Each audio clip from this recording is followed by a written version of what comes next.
Greetings, I'm Susan Westbrook, back for session 4, the 4th session out of a 5-session series on how to not get lost in your loss. I want to say right off the bat, I had a hard time getting connected today because we've had big storms here in Oklahoma, and it seems like the internet might be a little iffy, but we'll stay in the process together, and if we cut in and out, I promise you, I'm not going away.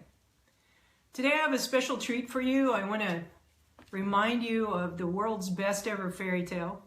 Remembering that part of not getting lost in your loss is remembering that you have the opportunity to live happily ever after if you choose it. And in the last couple of days, we've taken a look at the grief cycle, at the timeline of loss.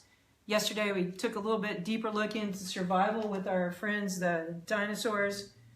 Today, this morning, dealt with recovery, and our props were plungers and sticky traps and bleach. So it's been a big day already, hasn't it? But this afternoon, on a Sunday afternoon, when it's a little bit not great weather out here anyway, I thought it'd be just nice to have a little time with the story hour as we make our transition into tomorrow's final posting, which will be on Reformation. The questions that we've answered so far in this process are WTF? Yes, that's what it meant. And what's the change? And then we're also going to look at what's next. And I thought that these guys back here would be our best characters to help bring in what's next. So let's dive right into our fairy tale story of the day, and then we'll do a little debrief on it after a bit. Now, the book I'm reading to you out of today is made up, of course. And actually, it's a book that I brought back from England last August, and it has the writing that I had during some of these tumultuous times that you know that I was in at this period. And I wanted to share with you what's right in the very beginning of the book. And I don't want you to think I'm lying to you, because there it is. And it is actually my favorite ever Bible verse. And I think it's very appropriate for what we're about to talk about today. Do not call to mind the former things, or ponder things of the past. Behold, I will do something new. Will you not be aware of it? I will even make a roadway in the wilderness and rivers in the deserts. And that comes from Isaiah 43:18-19. This is one of my favorite verses because it just keeps reminding me that I always don't have the answers to things. I always don't see things in a more divine perspective, and that I need to be on the lookout for new things. And I think that when we're in the midst of this time of loss, when everything in our lives has changed, it's a good reminder to just be looking for new stuff all the way around. Where are those roadways in the wilderness? Where are those rivers in the desert that we can connect to? And instead of saying, oh, my life will never be the same again, because that's actually true. Life's never going to be the same again. We sort of have to get past that and on to, ooh, what can my life be about? Well, today I want to read to you a story, a once upon a time story, best fairy tale ever. But instead of the main character just being nameless or be called Caterpillar, as it will begin, I'm going to put my name in here. And I'm going to encourage you later to tell yourself this story and put your name in here. I don't care whether you're going through a loss right now or not. It would just kind of be cool to start out as a caterpillar and end up as a butterfly, don't you think? So I'm going to encourage you to take my lead here in what I'm modeling for you and do this for yourself and see what comes. See what new things come to you or come into your vision. It's not a very long story because I had to write this out by hand. So, but then afterwards we'll do a little debrief on exactly what was happening to this caterpillar named Susan as she went through this process. So once upon a time, a caterpillar named Susan was born on a milkweed leaf. She was hatched from an egg. She had a happy life. Life was good. She ate and ate and ate, and when she got too big for her britches, she molted so she could eat some more. I know there's a lot of you out there loving that story. She was protected from predators. She was camouflaged. She was safe. She felt pretty good about life. Everything was A-okay with Susan the caterpillar. And then, dun dun dun, one day, Susan began to feel a little funny. She had a sense she was to move off her leaf, where she was so comfortable and felt so safe. So she crawled off the leaf and started just wandering about the forest. After a while, she got really tired. She found a safe place, and she attached the end of herself to a twig and thought she might just rest there for a while, and so until she got back on her way. But something happened while she was hanging upside down from the twig. Suddenly, she molted again, only this time, instead of just making room for more to eat, a green sheath formed around her, and she was sort of trapped and enclosed and a little bit scared. Suddenly, everything went black. What she didn't know was that she was beginning to digest herself. I know, scary. She was falling apart, literally. Every part of her was disconnecting from the parts it had been connected to before. She was going into a soup of her own self. It was scary, and she had no idea what was happening to her or how to stop it. She didn't recognize herself anymore. She couldn't move. She felt alone and very scared. But after a while, she noticed that some new parts were coming together. She seemed to have lost one set of her legs, and another set of her antennae were gone, and a lot of her segments had disappeared. She only had 3 left. And there were these strange sheets of something that appeared at her sides. She felt weird and tingly. Something big was definitely happening.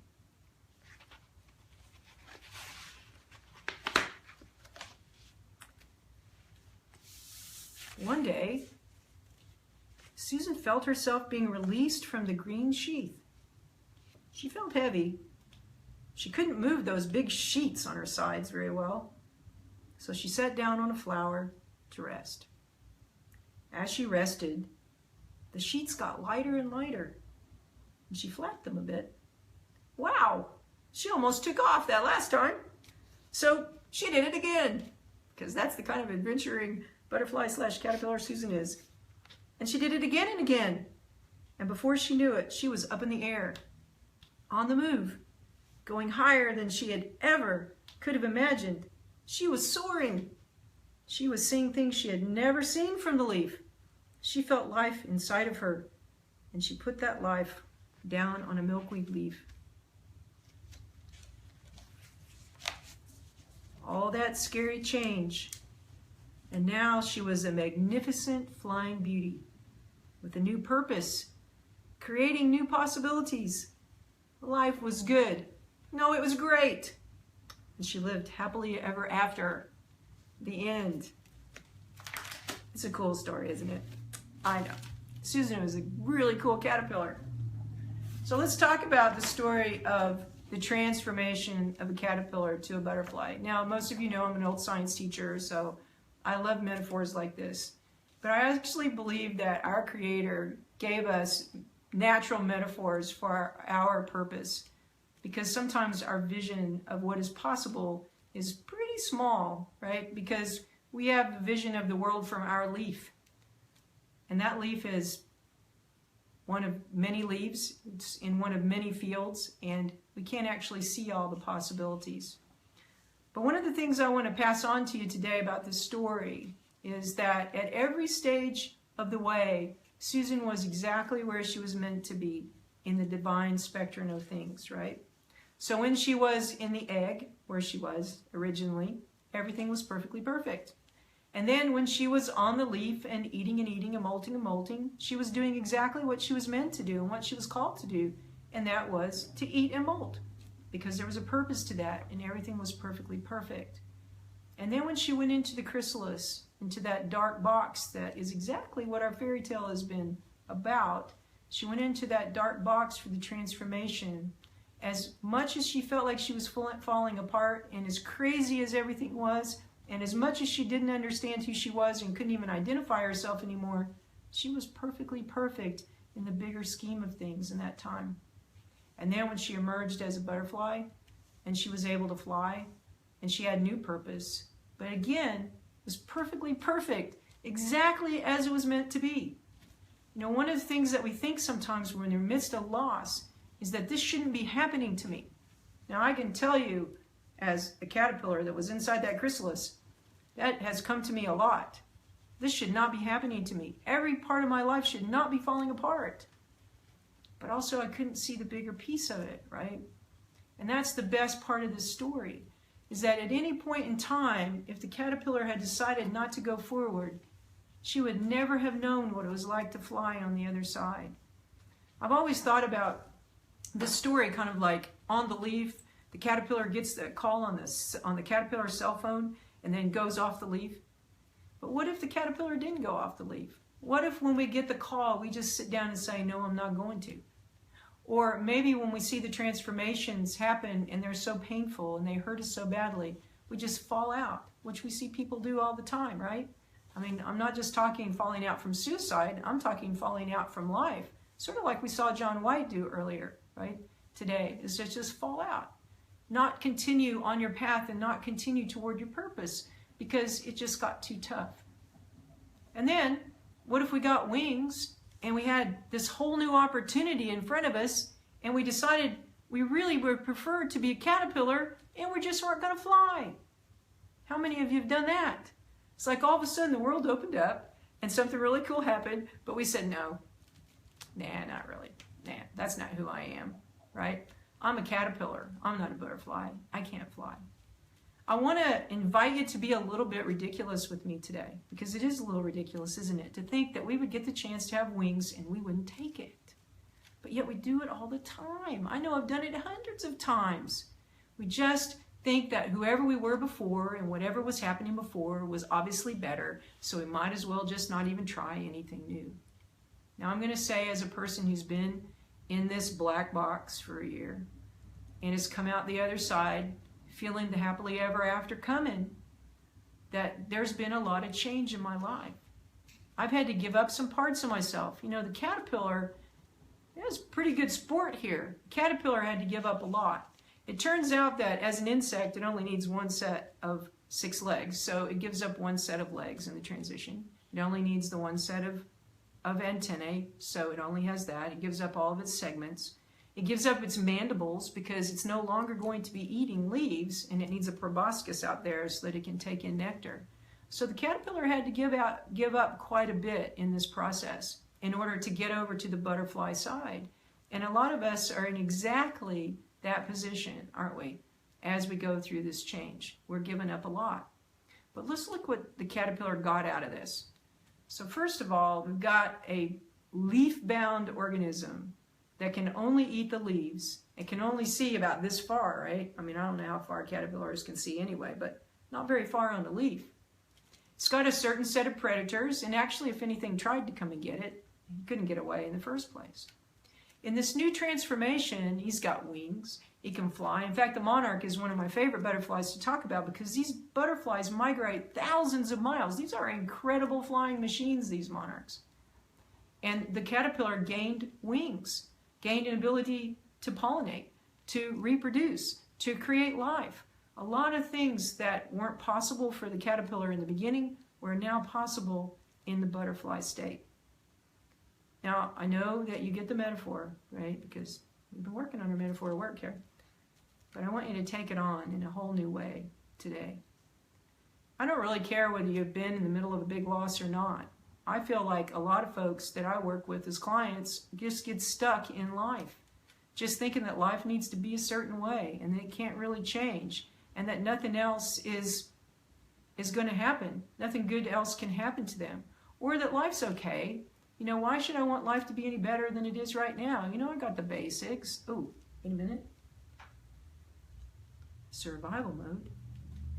I got the basics covered. Why would I need anything more than that? Well, you don't. As long as you're happy. As long as you think your life is amazing and great, then you don't need anything more than that. But you could fly. You could have wings. And that's what I'm going for. And I hope to convince you before tomorrow, or at least by 11 o'clock Central Time tomorrow after the last session, that wings is what you're going for too. Because that is the ultimate transformation from the crawly thing on the leaf, eating the leaf, to the flying thing, where so much more is possible. And we have a different purpose. And we can reproduce the amazing parts of us in the world around us and bring that light. And that's what I want for both of us. So that's it for today. This is a short story hour because I know it's Sunday afternoon and you've got lots of things to do. But I want to invite you back tomorrow morning at 10 o'clock Central when we're going to look at Reformation, which is the what's next / rebuilding part of our lives. And in the meantime, what I want you to do is to ponder this question. Right? It's a short question. What's the call? What's your call? You know, the caterpillar got the call on the leaf to move from that place into the black box of transformation so that it could become the butterfly. And I'm wondering how closely we're listening to the call. And I'm going to say to you a thing that I know you're not going to want to hear, because I wouldn't want to hear it if I were you, is that very often we've heard the call before the big bad thing happens. I was in a conference with Oprah a couple of years ago, and she was talking about, you know, if you don't respond to the tap on the shoulder, sometimes you get a brick to the head. And I'm wanting myself to become a little bit more sensitive to the call, because I think I've had too many bricks to the head of late. So what's the call? What's the call that is going to move you into that next stage, that reformation, that flying thing back there, that beautiful butterfly that's got new purpose and new life, and pretty much anything's possible. And that's what I want to talk about tomorrow. So I'll see you back here at 10 o'clock Central Time on Monday morning, and we will finish this thing up. Thanks to all of you who have been giving me, I got Steve Robinson on there, Kathy Culp Thrasher's on there, those of you who have been giving me some texts and some thumbs up today, thanks very much for watching. And Kathy Culp Thrasher, I'm hoping to see you on a Facebook Live in the very near future. All right, I will see you tomorrow morning about 10 o'clock Central Time. Until then, this is Susan Westbrook reminding you that the greatest leaps in life always begin in your heart. Keep yours open and healthy, and be thinking about that call. See you tomorrow.